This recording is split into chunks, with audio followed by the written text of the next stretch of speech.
الله الرحمن الرحيم. صلى على رسول الله. النهارده غدانا كبدة فراخ والقوانص. خدت القوانص الأول وشوحتها كويس قوي. خلاص يعني خدت سوا كده 50%. حطيت بعد كده الكبدة. تمام. والبصل وادي زي ما انتوا شايفين التوم. خدت البصلاية وشوحتها برضو مع القوانص كده. تمام. بعد ما شوحت مع البصل والقوانص حطيت الكبده.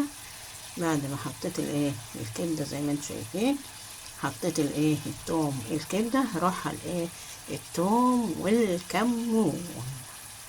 تمام. حطيت لها التوم زي ما انتم كده شايفين. بعد كده هحط لها الفلفل الاخضر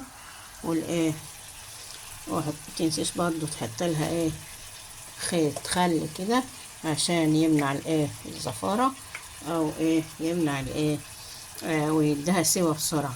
تمام.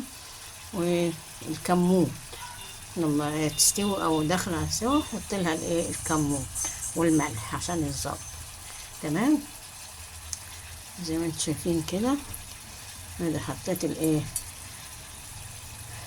خدت القوانص وغسلتها كويس وشوحتها مع البصله.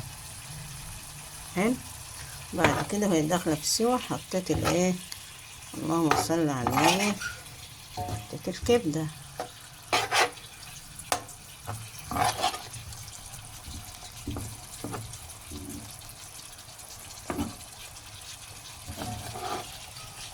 بعد ما حطيت الكبده وشوحتها كده معاها حطيت الثوم. ان الكبده روحها الثوم والكمون. كتروا شويه لان كتير معظم يعني البنات الصغيره ما بيحبوش ياكلوا توم ولا بصل. انت تكتري في الاكل ده هو ما بيحبوش يعني ياكلوا ني يعني. لو كترتيه في الاكل يمنع امراض كتير يعني زي ما انتوا عارفين. التوم ده مضاد حيوي. تمام. فلازم كتري في الاكل عشان الامراض والكلام ده الشغال ده والبارد وكده. توم والكمون روح الكبد. تمام.